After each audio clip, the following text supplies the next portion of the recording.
Well, hello again, everyone, and welcome to today's first education session, CAD/Digitizing, brought to you by James Doherty of Autometrix, Inc. This morning, James will share various digitizing solutions currently on the market, software options for manipulating data after it's in the computer, and how to transform the raw data into a pattern. Before we begin with the session, just a few comments on how to interact with our presenter during the event. I'd like to share a couple of housekeeping notes. On the right of your screen, in presentation mode, you have three tabs: Chat, Participants, and Q&A. You can use the Chat tab to send messages to all session attendees during the presentation. Use the Participants tab to see who is present during the session and send individual messages directly to them. And finally, use the Q&A tab to submit questions directly to the presenter during the session, and they will be addressed at the end of the presentation. Recordings of all presentations during this event, both today and on Monday, will be made available in the coming weeks. And of course, we will send you all links to those recordings when they are available. And finally, I would like to extend a special thank you to Sunbrella, who have generously sponsored all education sessions taking place at our conference both today and Monday. We're grateful for Sunbrella's continued support of IFAI's educational endeavors. Check out their sponsor lounge on the map, chat with representatives in between sessions, and during the Showcase Supplier Hour at the end of today's activities. So with this, I would like to introduce our first speaker, James Doherty. I will share James's screen and bring him up on stage for us. One moment.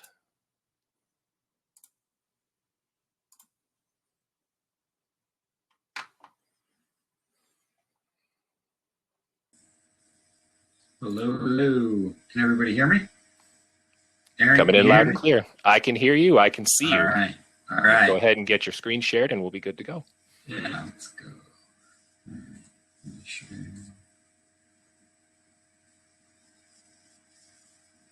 See, everyone can see my screen now. Aaron, you good? We can see your screen and your presentation in your browser. Okay. So let's skip ahead too far. All right. So yeah, I am James Doherty. We'll jump right in. There's an hour blocked here. Probably not going to go that long. So if you were having some good conversation, I should be able to jump back into those in probably about 30 minutes. So try not to take up too much of your time.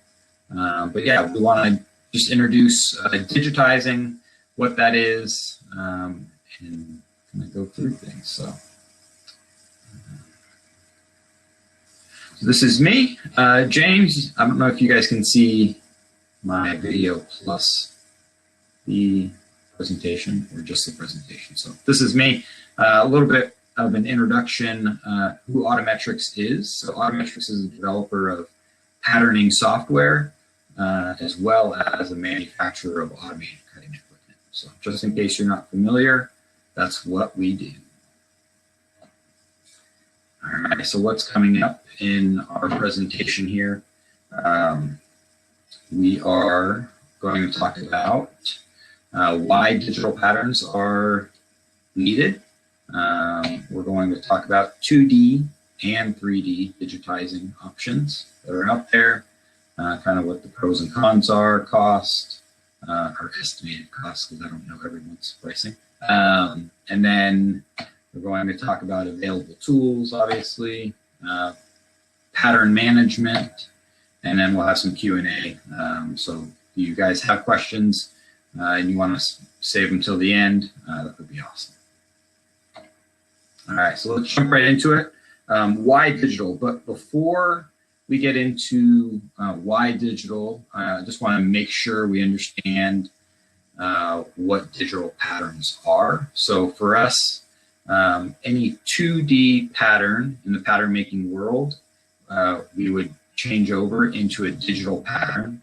So it's flattened as a 2D CAD pattern. So taking your physical pattern, your template, and changing that into a CAD file. So then it can be used for either storing patterns or obviously moving into an automated cutting sense. So these patterns can be digitized in multiple ways, and that's what we're going to talk about today. You don't have to, I just want to make this clear too, you don't have to digitize in order to create a CAD pattern. You can obviously just design in a 2D drawing sense and not have to digitize your pattern. All right, so digital patterns are primarily for use with automated cutting tables. I think they mentioned that. But you can also, if you want to back up your patterns, store your patterns for editing. Obviously, that's a safe way to do it as well. So the benefits include editing. So if you want to be able to recall a pattern and edit it on the fly, you can do that. So if you have a pattern that you had used before and now it's a little bit bigger of a pattern for another customer and you want to reuse that pattern, you can do that without having to go and design a whole new pattern. So editing on the fly quickly with digital patterns is a benefit there. Storage. So save details of endless jobs without taking any real space. Obviously, if you have physical patterns, maybe you guys have them hung on the wall or in a box and you're shuffling through them trying to find them when the job comes. Storage is obviously a big thing. So you can take all that stuff off the wall, put it in a box, put it up in the attic or somewhere safe, and then you would also have all of your patterns in a digital sense. Retrieval. So we just talked about retrieval, shuffling through, trying to find that pattern from a specific job maybe you did 10 years ago. Now, instead of trying to shuffle through the box, you can just key in, some file management stuff that you did previously, saying Jim Bob's boat cover for his Boston Whaler 2020, and it'll pull up. Consistency. So when you have physical patterns, obviously you guys know sometimes those patterns get worn, corners get rounded if they were maybe supposed to be at 90. Now they have a radius to them, or maybe they're missing parts. So you get a much more consistent, accurate pattern with a digitized pattern or automated cutting. So yeah, pretty important to have consistency and high quality, and that way you're not making a pattern that doesn't fit in the end. Oh, wrong way. And security. Yeah, so obviously having all of your patterns backed up, that's the lifeline of your business, right? All of your patterns and knowing that you can recall them. So having them stored and backed up, just like you back up your files, all of your customer data, you're going to back up your patterns as well. So just good security for that. Okay, we are going to jump into dimensions of digitizing. So first we're going to talk about 2D digitizing. What you see here is a digitizing board. So 2D digitizing is taking that flat pattern and turning it into a CAD file. So you're using a 2D pattern already. So the available tools we're going to talk about, what you can see here is a digitizing board, also can be known as click digitizing. So what you do with a click digitizer or a digitizing board is it kind of looks like a mouse, and within that little circle that you see on there, there's a crosshair. And so you would line up that crosshair point and go around and make a bunch of clicks around your pattern, creating an outline of that pattern.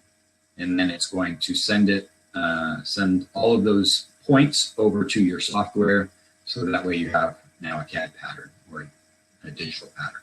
So that's one way of digitizing. You can use 3D tools to accomplish 2D. That's what we're talking about. This is another solution out there. So this is a machine digitizing. Most machine digitizing can also happen with an automated cutting table. And so it has a joystick, and you can move that head right there in the center of that bead around, and then you would stop on the edge of a pattern and take that point, and then you can move it around and collect a bunch of points. This is a much slower process, but can be good if you have larger patterns. We'll talk about pros and cons of each as we go along here. The last one we're going to talk about is photo digitizing. This is a calibrated board. You can also do it over a table as well, a vacuum table. And it's basically capturing the image or the pattern based on contrast of that background. So if that background is in this case gray and that pattern is manila, then it's going to pick up the edges of that pattern and create a file. So it's much faster and much more accurate can be. So we'll talk about pros and cons again. But limitations. So 2D limitations can be the size of the capture area. So here in this picture, you can see that the board is only so big. It's maybe 4 by 5 foot. So capturing patterns that are larger than that, you can do a couple things. You could cut them in half and then maybe stitch them back together in your software, or you could invest in a larger digitizing area. Just show this picture again. The limitation here would be the size of the table as well. Same with click digitizing, right? This only the limits of that board. So those are the limitations with 2D digitizing. It depends on the capture area. Accuracy. So obviously everyone wants to have accurate patterns, right? That's what we talked about in the beginning, consistency. So accuracy, you're only as accurate as your operator when it comes to digitizing boards, right? So if they're clicking and they're not really doing a great job, they're trying to go too fast, those points can be off. Maybe they skipped a notch that was critical to putting that pattern together. So again, you're only as good as your operator with the digitizing board.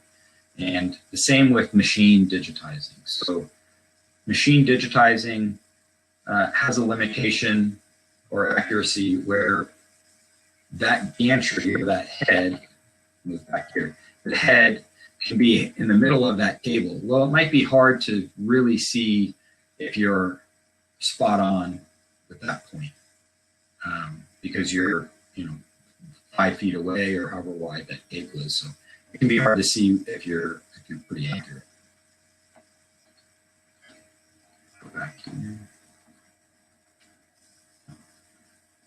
And then the last one, obviously accuracy for photo digitizing is going to be megapixels. So how accurate or how clear is your picture? So the further away you are from your image, you're going to have more megapixels. We kind of, I think, understand how megapixels work. So this is a pixelated edge of a pattern. And so if that was a 1/16 of an inch, that would be your accuracy, just for an example. Obviously, the higher resolution camera that you have, the more megapixels, the better accuracy you'll have with your patterns. So one of the things that I wanted to mention was if you have a photo digitizing board and you know that all of your patterns are small, having a smaller board could be better because you're then capturing more pixels in that area. So if your patterns are small, don't go invest in a really large digitizing table.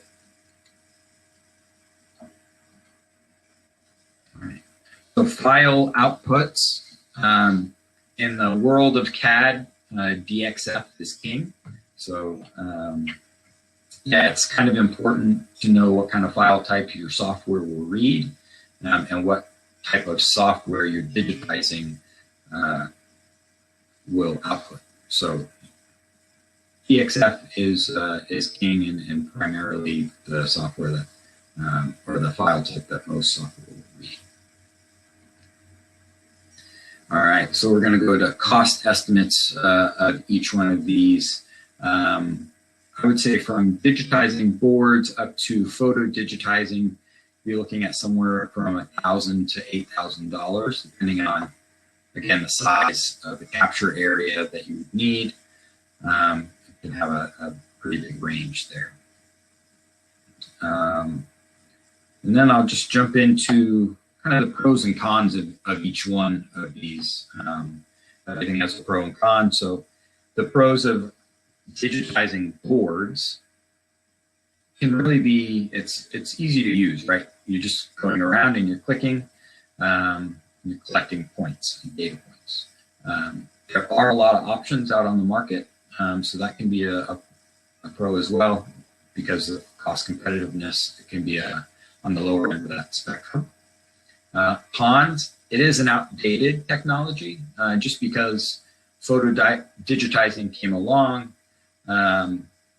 Click digitizing is just time consuming, so and it's a slower process. So, and you're only as accurate as your operator. So it's outdated. Most people that are moving towards digitizing are moving towards a photo digitizing solution. Machine digitizing pros and cons.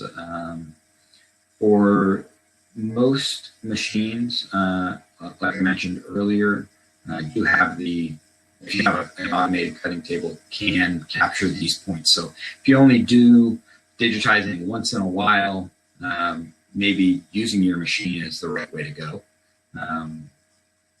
But if you do a lot of digitizing, this can be a pretty slow, tedious process to use your machine, because you're using the gantry to move around your table and then trying to collect those points as accurately as you can. And if you have a pretty intricate pattern, it can be a pretty tedious process and a long process to capture enough points to really get an accurate pattern. And last is photo digitizing. I would say the pros here are going to be, it's really easy to use. We all know how to use a mobile phone or a camera, so you can capture the image pretty quickly.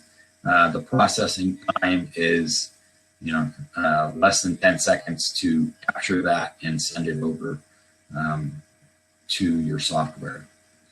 The other pro for photo digitizing is that it saves that JPEG that you took, or the picture that you took, behind your CAD pattern. So now you have both your CAD pattern and a picture of that physical pattern. So if later on you need to go back and make an edit or do any manipulation to that pattern, you'll have the original saved with that CAD file. So that's another pro for that. Cons, there's a limited number of options available.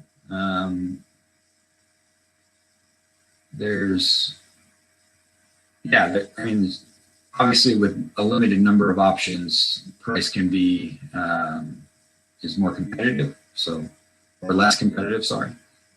But again, overall for 2D digitizing, I'd say the pros are what we talked about on the previous slide, right? Editing, storage, retrieval, consistency, and security. So you're getting all of those things no matter what solution you use to digitize your patterns. The cons, for all of these, all 2D offerings are still going to require you to make that template. So without the template, there's nothing to digitize, right? So if you are doing a seat cover, you need to have those patterns. If you're doing a boat cover and you're using a template, you need to draw out that template and cut it out. So those are the limitations and cons of 2D digitizing. All right, let's talk about the dimensions of digitizing in a 3D sense. Yeah, so adding a third dimension, available tools out there. Maybe some of you guys in the marine canvas world have seen these. ProDim is one, laser, 3D scanner, and photogrammetry. So we'll talk about all three of these. In this first image, you can see someone using a ProDim. So he's capturing this boat edge. Maybe he's making a cover or probably a cover. But so there's at the top of there, just under his arm, you can see there's kind of a faint line. And so with the ProDim, there is a line or a wire that goes from the machine to a pen, and that pen has a little clicker on it or a mouse button. So you're going to that point, you're capturing that point, and then you're moving around the object that you're trying to capture and capturing a bunch of points, basically. Laser is similar to the ProDim, except there's no wire. Right now you're aiming the laser to the points that you want to capture. And then 3D scanners, this is the laser. So no wire, but it would project the laser onto the points that you want to capture. 3D scanner. So the 3D scanner hasn't, I don't think, really made it into the marine fabricating world yet. There's some limitations if you're trying to use it out in the sun with refraction of the sunlight. So there is probably a race to figure out how to do it out there in the sun, but that's not available yet. So I don't know if a lot of people are using this solution. And then the last would be photogrammetry. And really the only reason I bring up photogrammetry, I don't think anybody would use this in our world, but I just wanted to point out the difference because a lot of times photogrammetry and photodigitizing kind of get thrown into the same bucket, and they're two different things. So one's 3D, one's 2D. Photogrammetry captures images and then stitches together a 3D model. So you're capturing images from all angles of this bust, and then it's creating a 3D image in the software. All right, so limitations, all 3D tools, so any one of those tools build a framework to build a pattern. So it's not giving you a flattened 2D pattern. It's giving you a mesh on which to then generate your patterns. And so that's going to require somebody that's doing the software side to know how those panels or patterns are attached on the surface of that mesh. So if we go back to this boat cover, how are those points attached? Do you need to add 2 inches? Do you need to create a seam down the center? So it requires some know-how on how your patterns are typically put together. Not everybody does it the same.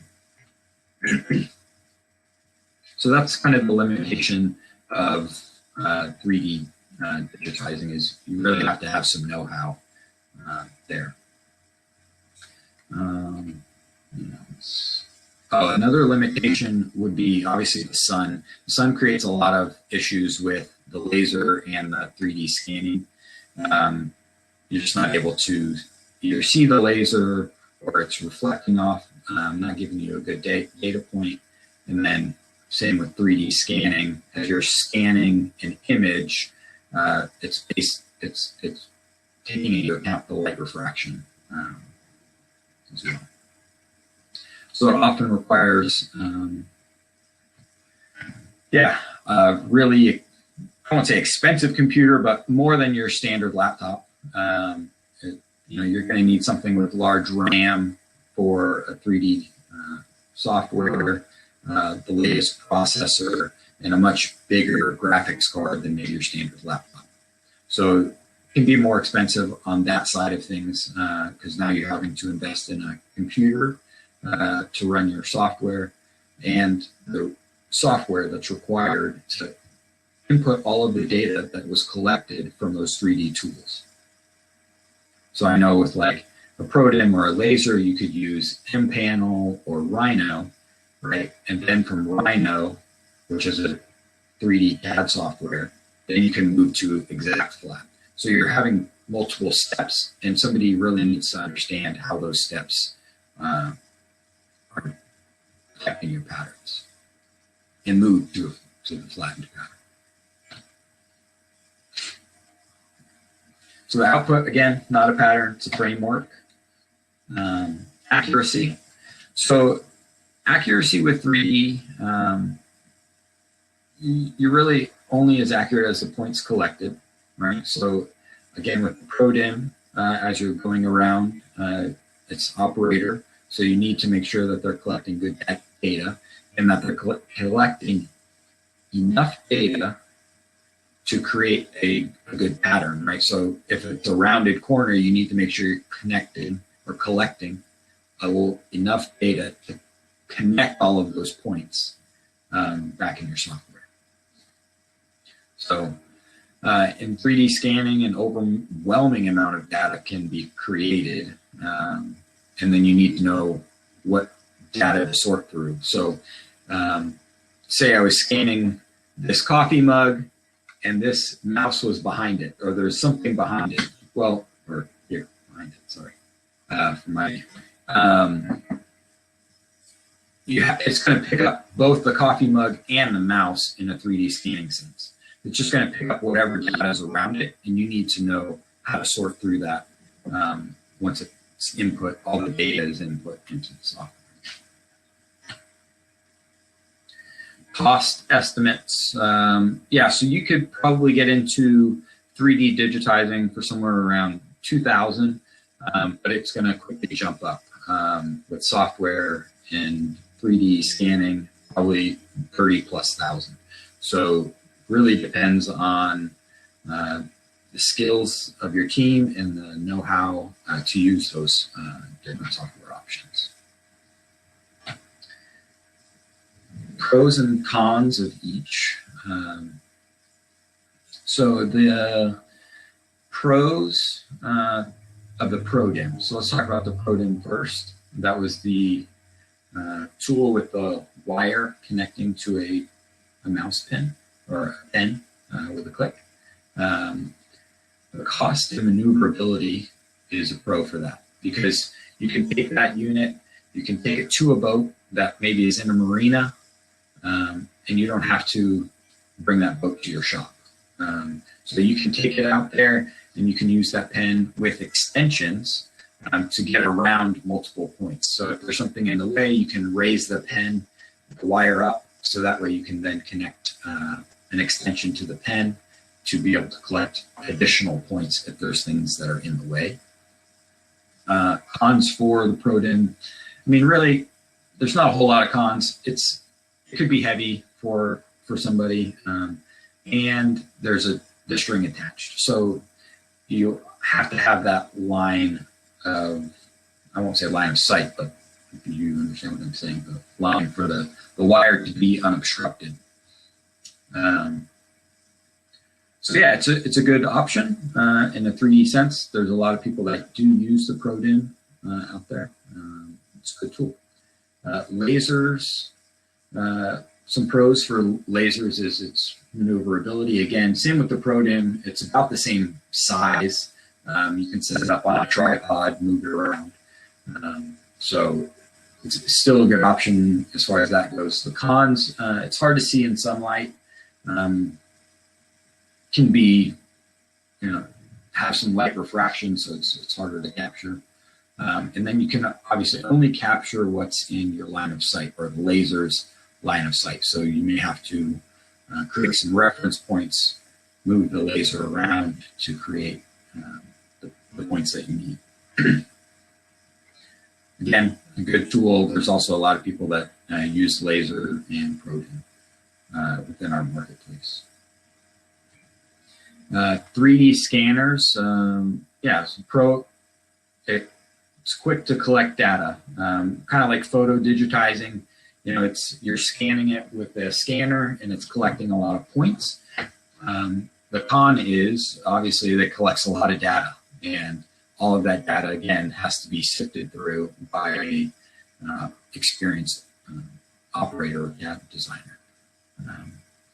Obviously, the other point that I mentioned was sun and refracting off of, you know, any upholstery or metals, anything like that, is going to get into play with that. So, based on light refraction, outdoor use is kind of difficult. And like I said, there's a race to try to figure that out, but I don't think anybody's figured it out quite yet. And then the last one, again, photogrammetry. I don't think anybody here is really considering that or should consider that as an option, but I would just want to point out that it's not the same as photo digitizing. They're two different pieces of software. Okay, so we're going to jump into pattern management. And here you can see on the slide, obviously, a lot of patterns, right? And so that's what we talked about in the beginning, having a wall of patterns and needing to organize those in a way that makes sense. So maybe this makes sense to somebody in the shop. But you're still having to go search for patterns and recall them when you need to. So I'm sure this looks familiar to some.